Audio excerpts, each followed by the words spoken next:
Welcome back to another 90 Day Fiancé recap. Let's talk before the 90 season 7 episode 6, starting with Tiger Lily and Adnan. It's the day after their huge wedding celebration, and I just have one question. How does she even keep her eyes open with those eyelashes? They look like they're 5 pounds each. They wake up in bed, they're like, "Good morning, hi baby, oh my god, I don't know how I'm gonna walk today, I'm so tired, all my body hurts. I don't even know how I'm gonna walk to the car today. Unfortunately, she only has 3 days left in Jordan before going back to the States. So he planned a little fun excursion for all of them. The drive is pretty far, so he needs her to get ready within a reasonable amount of time. So he's like, "Okay, can you be done in 30 minutes? And she goes, 30 minutes, baby? Oh my god, I need more like 3 hours, baby." So he's like, okay, please hurry. Baby, we're sitting in the car for hours. Why you wanna to make your hair done? I always need my hair You done. can do it there. Taking a long time to get ready is just a part of who I am. But he'll learn. Adnan and his brother finished getting ready, so they're in the car waiting for her and her glam squad. And they're waiting and waiting and waiting and waiting and هيا وصلت. What, baby? Every time I will going to anywhere, I will to wait with you for 5 hours. and then she finally comes out of the hotel looking exactly the same. It makes me nervous. Ooh, he is not happy. He is so annoyed that she took so long. Even the brother's complaining. Not only did she take so long, but she's exposing her chest. That is very inappropriate. So she's in a sour mood because all she hears is complaints. During the drive, Adnan and his brother are like kind of getting into a fight. They're bickering, they're yelling at each other, and nobody knows what they're talking about until eventually Tiger Lily figures out that they're arguing about how late she was. Like Adnan is still pissed. He's like, "I can't believe I had to wait 5 hours. Like that's just too much. That's ridiculous." And then the brother adds, "She's showing a little too much skin on top of that." And she goes, "So should I be wearing something else?" And he says, "Yeah." And I'm sorry, how funny is it that she's not showing, like she's barely showing any cleavage. She is showing her chest a little. But then you look at his shirt and it's completely open, down to his belly button. And yes, I know it's the culture, it's the religion, I get it, but it's just ironic, and I found it really funny that he was wearing the deepest V-neck while she wasn't. Tiger Lily is still learning. She's just not used to this different culture because she didn't want to Google anything, baby. So she tells Adnan, "Okay, baby, next time just tell me so I can learn, okay? And I can change or something like that." But he can't just place all these rules on me and expect me to just go along with it. That's exactly what he's doing, babe. It's a brand new morning. Everybody's in great spirits. Tiger Lily acknowledges that she made a conscious effort to change her interactions with men. And it's been very difficult for her. For example, with Cruz, he's been her best friend or by her side for 20 years. And all of a sudden, she can't hug him. She can't shake his hand. And she doesn't agree with it, but she wants to respect her husband. Baby, Can I put this on or you want to do it?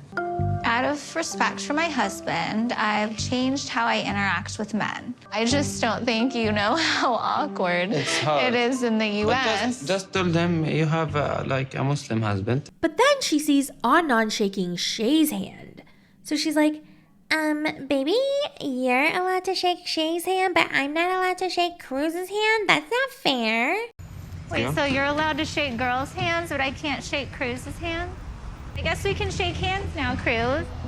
And maybe we can even hug. Adnan's having these rules for me, but at the same time, he just thinks that the rules don't apply to him. 'Cause it doesn't apply to him. This frustrates her so much. She starts complaining and whining. "Why do you have separate rules for me? That's not fair. Such a double standard." Tiger Lily kept complaining about the double standards, blah, blah, blah. Yeah, those are the rules, okay? Maybe you should have done a little research. She's finally having the realization, Oh my god, this isn't just rumors. It's actually really double standardy.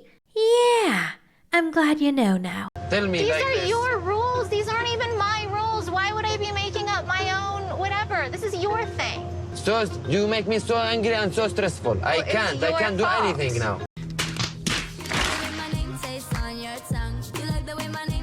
Kooky and Pookie are back.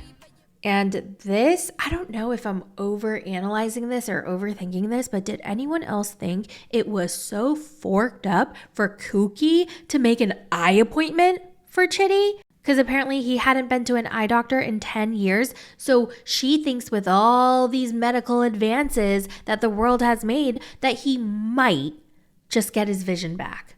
What the hell? I feel like that was evil. That was fucking weird. They're aliens who can now see better than ever, so I'm pretty sure there's gonna be a solution for Chitty, my Chitty. The doctor who's giving the eye exam, she looks uncomfortable. It's almost as if she didn't understand why this appointment was happening in the first place. And the doctor was kind of put in an uncomfortable situation, like, okay, let's pretend that we don't know, and I'm gonna give you an exam, and then I'm gonna have to tell you there's no chance. So she performs a bunch of tests, and she's like, can you see this? Can you see that? And he's like, no. The eye doctor tells him that there are some cataracts in the left eye, and he's like, oh, cataracts? Okay, that means it's operable, right? And I might be able to see again. I have a feeling that that's what Kooky has been telling him. Because where did he get that idea? The eye doctor was like, I'm so sorry, but no, you don't have a chance because you still have glaucoma. And Kooky's just observing, taking everything in. I really hope Kooky didn't hype him up and give him false hope, like just to disappoint him in the end. I can kind of see her doing that. Like, come on, Chitty, you never know. You can see there's so many medical advancements. There's so many new treatments. You can see, Chitty, we gotta go to the bank. I mean, not the bank. We gotta go to the eye doctor. Or did she take him there just to make sure that he was actually blind and like there was no chance of him seeing again? Because she constantly says stuff like, I'm so glad he's blind. I believe his blindness brought us together. I'm so comfortable because he can't see what I look like. I'm just nervous. I don't know what the doctor is going to say. I've heard of technology that has come out that actually can help people see. I'd love to do that for you, right? She loves that he's blind. She loves that he can't see. She says it over and over that this is her preference. So maybe this was a way for her to get 100% confirmation. I don't know. There are some sick, twisted people who like to give someone hope of something happening, like a problem being solved, and then they like to watch the light or the blood just get sucked out of their face when they're told that it's not possible. Gross, right? And I just have a feeling that Kooky is that type of person. So after the eye doctors, Sister Victoria prepares dinner for them, and she's helping Kooky help Chitty how to like prepare the food, because you have to shape the gari with your hands and he needs to know where all the stuff is. So Sister Victoria is telling Kooky like, oh, just guide his hands over here, and Kooky cannot stand it. She hates being told what to do, especially by his sister. And the gari was really bland and it was really hard to swallow. I got it up into a little pea-sized ball and it stuck to the back of your throat like a little dried Velcroed pill in there. Well, maybe it's because you didn't fucking chew. Victoria is curious as to what Chitty might eat in America if he moves there. So she's like, so what's American food like? Oh, well, most of American food is prepackaged. We don't really cook. I like Hot Pockets, frozen pizza, mac and cheese. Oh, okay. Well, that sucks for my brother. And she just kind of looks across the table at her.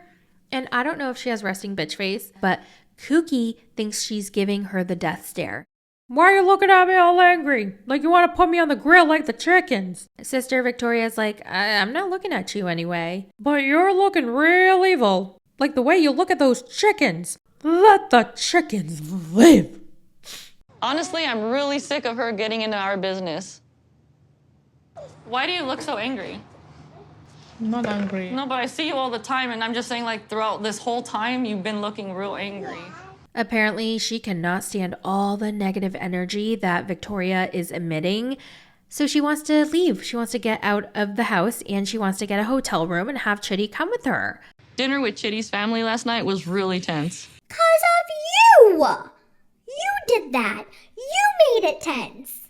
So I was just wondering if you would feel comfortable to, like, stay in a hotel room with me. Oh, hell no! You don't look enthused.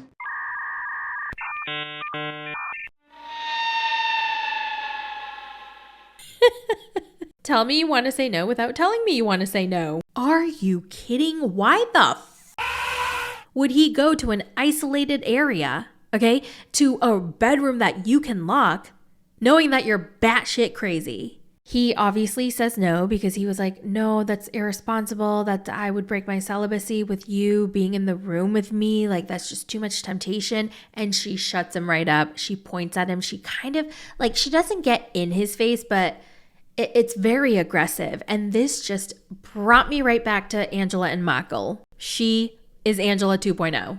There's just no way he likes her. And you know what the sad part is you care more about what people think. No, it's not. Hey!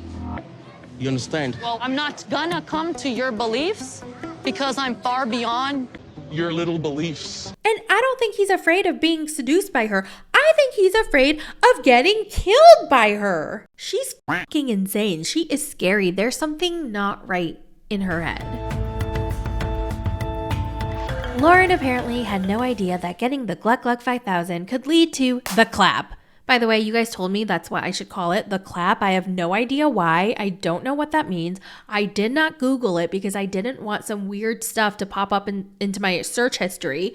So I'm just going to go with it. I really hope you guys didn't feed me any like derogatory term or anything, but apparently it's called the clap. After having so much gunk spew out of his ding dong, he finally went to see a doctor and now he's treated and there's no more icky gunk. So he wants to call Faith. He's ready to talk it out since maybe he's clean, she'll forgive him.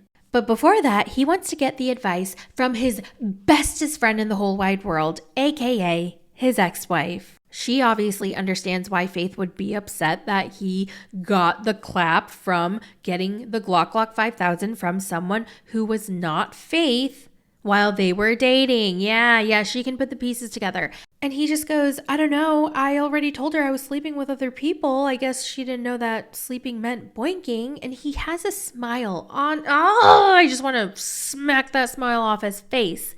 I don't know if it's an uncomfortable smile. Like, you know how some people, when they're uncomfortable, they laugh, they giggle, whatever. Maybe that's his uncomfortable smile. Like, that's how he copes. I don't know, but it pissed me off. I feel like if you love each other enough and your relationship is strong, then sleeping around shouldn't be an issue for each other.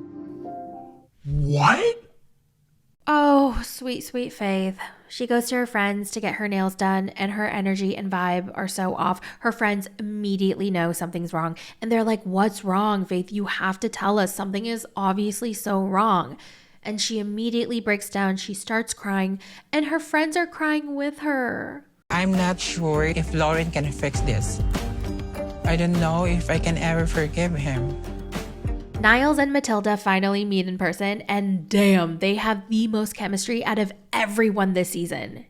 You wanted me to call you daddy? Hey, no one's shooting from the waist down, are they? We are in public, you know this, right? Damn! Sis, Matilda has a quick temper. Niles says, well, what? What do you mean? And then Matilda chimes in and she goes, I get angry. A lot. Brian and Ingrid go to a resort to spend some quality time together, and things seem to have gotten better, especially from her side. She seems to have let her guard down. She has a little bit more empathy, more understanding. They're cracking jokes. They're sharing kisses, and it's kind of cute. Vea and Sunny finally meet at the airport. Rory is hiding somewhere. He's waiting for her to text him that it's safe for him to leave the airport, so he's still hiding. Sunny's so excited to see Vea, and he even tells her, I have a surprise for you. And she goes, what is it? And he's like, it's a Schmeck's toy. And she was like, honestly, if my man was like, I have a surprise for you, it's a Schmeck's toy, I would want to smack him. I'd be like, that's not a surprise for me. That's a surprise for you. Like, it's really for you. It's not for me. They get to his place and he's so excited to feed her some of his favorite cultural foods. And she looks at it and says, no, thank you. I don't want it. There's a chicken curry for you. It's a lot of hard work I did on that. I appreciate it, but I don't want to eat it. Are you fucking serious? The fact that she wouldn't even try it, it pissed me the fuck off, to be honest. She's like, nope, I'm very particular about what I put in my body. I'm not going to touch that. Call me sheltered, but I've just never eaten curry before. I don't know what's even in curry. Oh my God, she's never had curry. Okay. Ugh. Well, that's it for the recap. Let me know all your thoughts in the comments. And in the next episode, it seems like shit's gonna really go down between Chitty and Kookadoodle-Doo, and I'm so happy. I hope she fucking leaves him alone so that he can be free. Thank you so much, and I'll talk to you guys soon. Bye!